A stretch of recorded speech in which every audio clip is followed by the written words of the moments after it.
Hey guys, it's Kelly. Welcome back to my channel. Now, just like you, I was extremely disappointed and quite frustrated, to be honest with you, reading Keep Cool's announcement on their Instagram page last week. They are pulling their sunscreen off of the market because the Keep Cool and Soothe Bamboo Sun Essence does not meet its SPF 50 PA+4 claims. Yeah, another one bites the dust. This is exactly the same situation that happened with the Klairs and Purito sunscreen a few months before. I did make a video kind of sharing my feelings about that situation, and that video really does still stand. But because we do have a little bit more information, there's some new developments here, I thought I would make a video kind of talking about my feelings about what's going on currently. There's still a lot more that we need to learn and hear. There's a lot more developments in store, but I thought it would make sense to make this video, talking about the different brands that have come out and announced that their sunscreens are failing, right? Talking about how each brand has responded and how I feel about that, because not everyone has done it very well. And I also want to talk about what does this mean, for Korean sunscreens, and what are we going to do going forward? Who can we trust? And I'm also going to share with you at least what I'm currently doing, as far as sun protection goes, some of the products that I've been relying on, and what I'm going to start looking for in sunscreens going forward. So if you guys are so ready, you know the drill. Give the video a big thumbs up and let's get into it. So on January 19th, 2021, Keep Cool did post this announcement saying that they were pulling their sunscreen off of the market because it failed to meet the SPF 50 PA+4 claims. So what does this mean? Because this is another brand that is pulling their, their sunscreen off of the market. But in fact, I think this is not just another sunscreen that has failed. I think this is actually a really crucial development and a real interesting turn in this whole story, because this is really kind of, in my mind, pointing to who is really responsible for these sunscreens failing. So if you remember, Purito was the first sunscreen to be exposed, end of sarcasm. No, I definitely do have a little bit of an eye roll when I use words like that because it feels very dramatic. You know me enough by now. I'm not a very dramatic person by any means, but it did really feel like an expose, did it not? Purito really did the right thing. They stepped up and they pulled their sunscreen off of the market. And if you recall, right after that announcement from Purito, Klairs also pulled their Soft Air UV Essence off of the market. And that is because their sunscreens are basically the same. As you may know, these sunscreens are not made in-house by these small indie Korean brands. They actually do have to source out to a manufacturing partner to really closely develop that sunscreen. Of course, they do customization on the base formula, but especially when we're talking about these sunscreens, they are essentially the same, using the same UV filters. And that is why Klairs pulled their sunscreen off the market, because they have the same manufacturer as Purito. Now, this is why I said this is an interesting development for Keep Cool to pull their sunscreen, because it's not made by the same manufacturer as Purito and Klairs. And the formula is different. They're using different UV filters. So that's why I said this is actually a huge development, and it should really kind of change the conversation slightly about where we're placing our blame, because Keep Cool was made by a manufacturer called Green Cos or Green Cosmetics. And it, like I said, it has different UV filters, but there's actually a lot of different brands that have that similar base formula to Keep Cool, sharing the exact same manufacturer, Green Cos. So we've got a handful of brands, a few of them who have stepped up publicly and made announcements, a bunch of them who have not yet made announcements. By the time this video comes up, I'm sure there will be at least a few more brands who have stepped up and taken some responsibility for this. But we also have implicated at least now two manufacturers, different ones, for all of these sunscreens that are failing. And that's why I said I think that this is going to start to change the conversation, because instead of focusing on individual brands and what went wrong, and let's be clear here, there was some due diligence that was just not done on these brands' parts, right? For sure. But it is pointing, at least in my mind, to a much bigger issue within the Korean skincare industry and with these specific cosmetic manufacturers. So as much as that's a huge development in the story, I mean, honestly, I feel like this is almost like a smoking gun. This is going to uncover huge issues within this industry. But all that being said, this is not the full story. This is just a development. Hold on, buckle up. There's still more to come, right? Just like what I said in the first video I made a couple months ago with Purito, where I really was preaching to practice patience. I'm gonna continue to send that message. We have to be patient.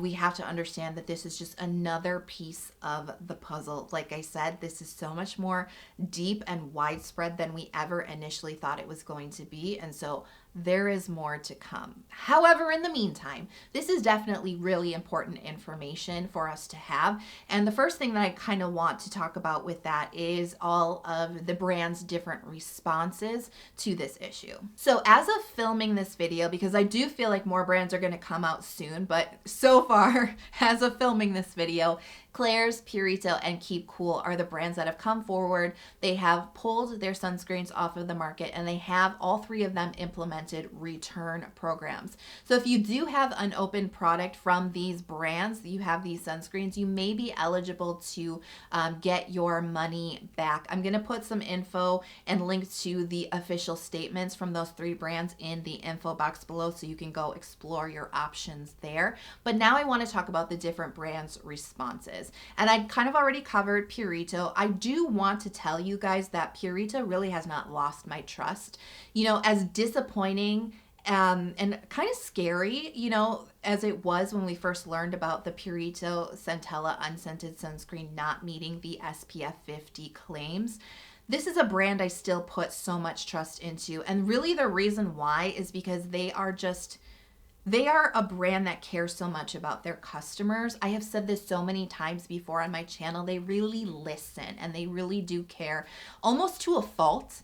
Do you know what I mean? They almost listen to their customers to a fault. They will formulate their products to exactly what you want it to be. They will listen to you so much. I'm sure they have lost lots of money because of that. But it is something that I really appreciate. And I mean, it's just like radical, like customer service from Purito. It really is.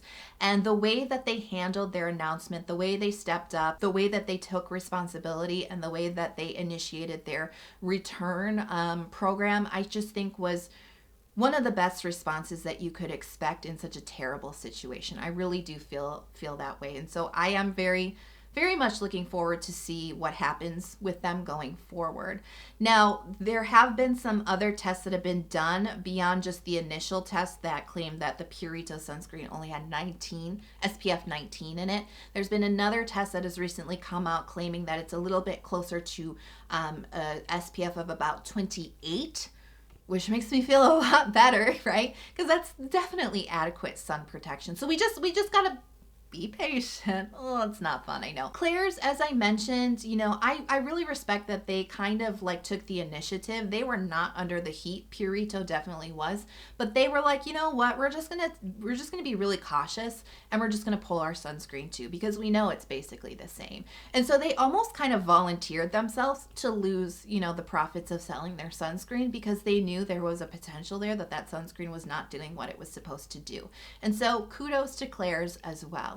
Now let's talk about Keep Cool. And this is part of the reason why I wanted to make this video, because so many of you guys have been asking about my opinion with this brand, and have my feelings changed about this brand, which you know I'm a fan of, because their response, not so great. So here's the thing, I'm gonna be completely honest with you. When Keep Cool made their announcement about their sunscreen, I was not surprised.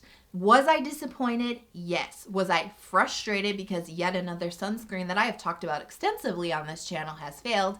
Yes, I was incredibly frustrated and kind of angry about that part of the situation, but I'll tell you, I was not surprised, because people have been more than just whispering, like they've been shouting about this for the last couple of weeks. Like all of January, the biggest sort of like thing in the skincare communities online have been Keep Cool's response to the suspicion, just the musings of some people wondering if the Keep Cool was a sunscreen that may also not meet its labeled SPF claims. Now, as many of you guys are kind of aware, especially if you like to hang out around Reddit, you know that there were a handful of mostly smaller influencers on Instagram, but as well as on YouTube, who received cease and desist messages, either through DMs or I think even some emails were sent, basically telling them to stop associating the name of Keep Cool and the bamboo sun essence alongside of the Purito scandal. You know, the situation, like, it really requires a 4, but you came in at a 15, Keep Cool. Like, you went there really fast. Wow. If I had received, and I did not, but if I had received a message like that, my heart would be racing and I would be sweating bullets. That is scary shiz to read. Very, very scary. Coming in really aggressive and strong, really unnecessary. Now, I will tell you the business culture in Korea is incredibly different than here. I live in the United States. I can at least speak from that perspective. The libel and defamation laws in North America are not even nearly as strict as they are in South Korea. They take this very seriously, and you 100% can be sued for exactly what's Keep Cool was saying. Now, did they have a case against these influencers? No, it probably wouldn't go any further than the cease and desist. I am not making any excuses, but I do think it's extremely important to really consider where somebody else is coming from, not as a way to excuse their behavior, but as a way to understand why. And for me, it does make sense that they would take that route because they do not want their, they don't want their name to be tarnished. It does make sense. But now in hindsight that this has all come out, it's a little shady. I'm going to be honest with you. It's not the best move from them to try to cover that up. And then to kind of come in so strong, like I said, it really was more of an opportunity to start a conversation than it was to kind of just come in real strong at a 15. Read the room. That was not the best response. I will say, I think that it is a good thing that Keep Cool has come forward. And I do think that it is good that they are setting up a return process. However, as a lot of you guys are already kind of discovering and not very happy about, it is not a return, we give you your money back process. It is a voucher process. And I believe the way that it works is if you return your unopened Keep Cool sunscreens, they will give you a voucher so you can buy some more Keep Cool things. Read the room, Keep Cool. We're not very happy with you right now. I do feel like, now I am not going to advocate for bullying or aggressive behavior. Don't come in at a 15, guys, right? But I do feel that if we continue to tell them that we are disappointed and that we really just want a refund, I really hope that they listen and do what Purito does, which is radical customer service, and they just listen to you and they just give you what you want. I hope that they will turn that voucher program into a refund program. So after hearing that entire thing, right, you may be wondering, should I still be supporting Keep Cool? Like, should I still give my money to this brand? Kelly, help me. And I cannot make that decision for you. You know I was going to say this. You know it. You know me. I can't make that decision for you. I can't tell you what to do. And in fact, that's not really how I personally approach my content and my videos. I really do approach it with the idea that I'm offering information. I am sharing information and my experience with skincare and products and brands as a way to help you make an informed decision, but I'm not going to tell you what to do. I 100% respect that people do not want to support this brand. I also 100% respect the fact that some people will continue to support the brand. I respect all viewpoints, and everybody comes from a different place. Let me tell you how I'm personally feeling right now in this moment. Not great. Not great. There's a long kind of list here that we just went through of problematic things that have happened, from cease and desist letters trying to cover up, which, now in hindsight, 3 weeks ago, they were saying our sunscreen's great, don't defame us. and then they made a announcement saying maybe our sunscreen's not great. So it does feel a little bit like a cover up, not gonna lie. I'm not trying to be extreme here. I am not trying to start drama. I am not trying to fuel you guys to cancel anybody. Do not get me wrong. But let's look at behavior, right? And trying to understand where people are coming from. They were panicking. They were freaking out. They were not, doing the right response. They're trying to cover their butts.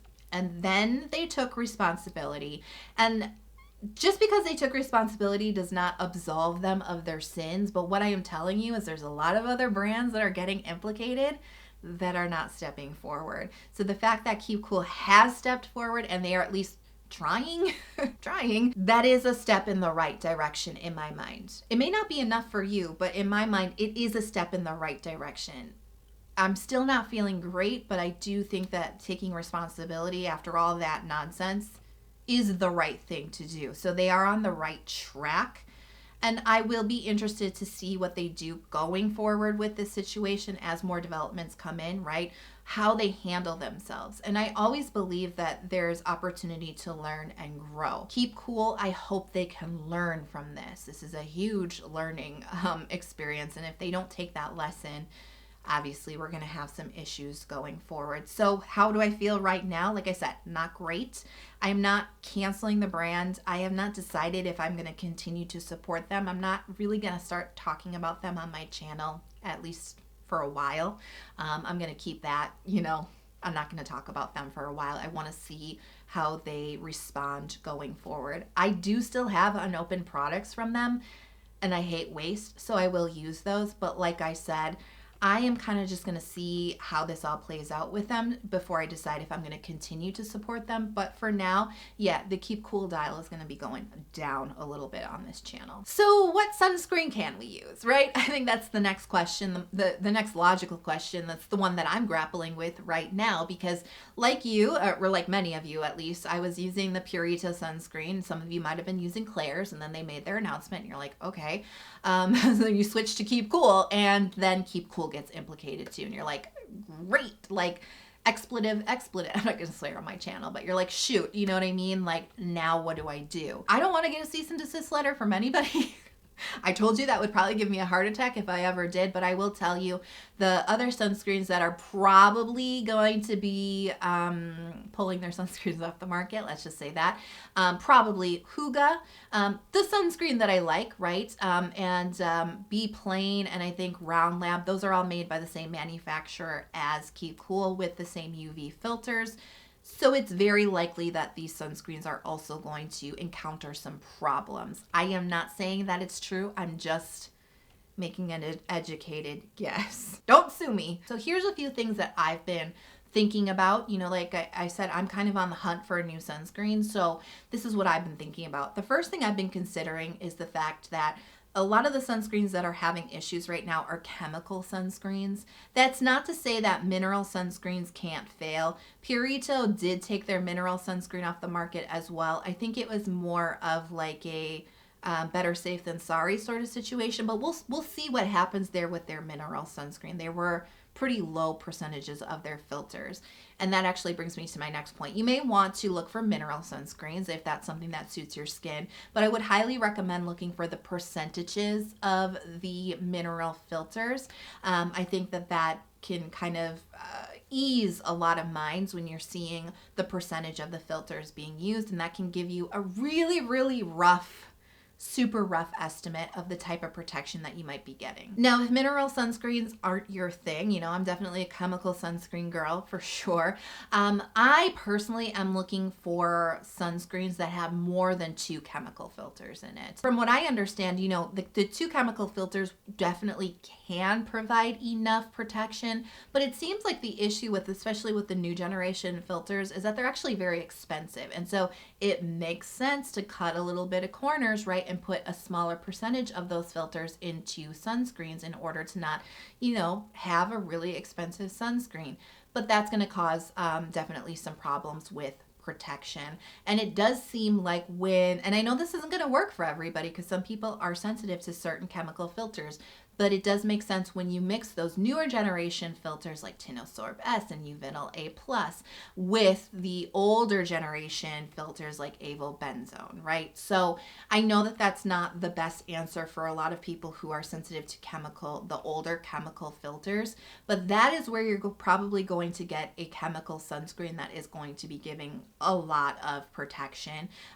That's probably going to be meeting, I can't guarantee it, but going to be meeting its labeled claims. So this is not an exhaustive list by any means. As I mentioned, I am going to be on a mission to test a lot more sunscreens to offer you guys some new products to consider, but here are a few that I've actually already reviewed on my channel that do meet this criteria. So the first is a J Beauty sunscreen. It's from Ami. It's their Verdio Sun UV Moisture Essence. So this is a chemical sunscreen. It's got, I believe, 4 different chemical filters that they're using, a mixture of old and new generation filters. I actually really like this. I have included this in, I think it might have been in my July favorites. It does have more of a dewy or shiny kind of finish. So it may not be the best for oily skin types. They do have a gel version that I think it solves that problem for you. So my next recommendation is also from J Beauty. Don't read too much into that. I'm not saying only use J Beauty products. It's just this is what I've happened to already have on hand, have, you know, deeply tested already that meet my new criteria. So this is the Shiseido Anessa Perfect UV Sunscreen. This is the mild milk version, so there's no fragrances or drying alcohols in this one. And this is interesting because it's a hybrid sunscreen, meaning it uses both chemical and mineral filters. This one, you know, if you are my skin tone or darker, you will start to get a white cast from this one because of the mineral filters. It is not as bad. It's just really not, it's just not even close to like a pure mineral sunscreen at all, but it will obviously start to give you that tone up effect, if you will. Now this one, just to touch base on this sunscreen in the past has not met its labeled SPF claims, but it was reformulated just last year in 2020. This is the 2020 version, and it's definitely been upgraded and improved. So bottom line is definitely practice patience. Definitely practice patience. Keep taking in more information so that you can feel confident in the decisions that you're making about your sun protection going forward. You know, I think the brands are taking a lot of the heat of this scandal, another dramatic word I don't like using. I think they are, and a lot of it is deserved because there's definitely some due diligence that was not done in these situations, but it was at so many different brands. And that is why I am really starting to shift my energy of this situation more towards the sunscreen industry and the cosmetic manufacturing industry of Korean skincare, and a little bit less on the brands. The brands definitely need to be held accountable, especially for their responses and their behavior around this really kind of frightening sort of thing that's going on with sunscreens, right? People are very angry, but I really think where the problem lies, this is just a suspicion, is with the industry. And the one thing that I hope that comes out of this is more transparency for us as the customer and as the consumer. Because I think there is a little bit of an attitude that sunscreen's just too complicated, and that is not an untrue statement. There is that idea that it's just too confusing for the consumer, so let's just keep that information from them. They don't need to know because they're not going to understand, and it's just going to overwhelm them anyways. That shouldn't be the case. You know what I mean? That should not be the case. And so I just hope that there is more information available. I hope that transparency becomes the norm in definitely the K-beauty space, but I mean, I think there can just be more transparency with sunscreens all over, because sunscreens fail from big companies, small companies, from every country in the world. It has happened and it will continue to happen. But I do feel like when there's more transparency about the sunscreen, about how it performs and about how it tests in independent, you know, studies and things like that, I think that there's just a lot less incentive to make up numbers. You know what I mean? If that is indeed what is happening, I'm not saying, we don't know that. I can't say that for sure. I have a sneaking suspicion there might be something like that involved, but more transparency and really needing to be really radically transparent about what's going on with your sunscreen. there's just less places to hide, right? So I hope that that's what comes out of this. I have not lost my faith in K-beauty. I've not lost my faith in Korean sunscreens. There's plenty of Korean sunscreens on the market that have been independently tested that do meet their labeled SPF. So it is possible. It is happening. This is not the norm. You know what I mean? This is a big issue that needs to be solved, but I'm here still supporting K-beauty, still personally using it, and I'll be really interested to see how this improves. And I really hope that that is what comes out of this, that there is an improvement in the industry, because at the end of the day, we, the consumer, are going to benefit from that improvement. Ooh, yeah, so that's how I feel. I will be honest with you. I really thought that was going to be like a short and snappy video. I didn't think I had a lot to say, but quite honestly, there's so much to unpack here. It really did need to be a long conversation. And you know, I really do hope that me sharing this video, you know, and my opinions and how I'm feeling, where I'm at with this situation right in this current point in time, was helpful to you, because you know, I really do think that it's important to take information from all different sources in order to help you sort of shape your opinion. It's important to get a wide variety of information, and I'm just incredibly honored that, you know, my video is going to be a part of that for you one way or the other. I hope that this did help you. So I'm curious to know if there's some sunscreens you would like me to review in the future. You know, going forward, as I said, I am going to be trying to pick up some more sunscreens and give you guys some more options, as so many of our favorites are probably off the table now, right? So let me know. As I told you, I have already ordered the Can Make Mermaid sunscreens, both versions, but let me know if there's anything else that you'd like to see me try out and test out on this channel. Let me know in the comment box below. If you enjoyed the video, for some reason you watched the whole thing and you're not subscribed to my channel, but you would like to see some more content from me, please do consider subscribing to my channel and turning on notifications so you don't miss out. I do post 2 new videos every single week, and sometimes 3, so you'll get a notification. You won't miss out when I post those videos. I hope you guys are having a fantastic day. I cannot wait to see you in the next video. You know, I hope you are healthy, happy, and safe wherever you are in the world, and I'll talk to you soon. Bye.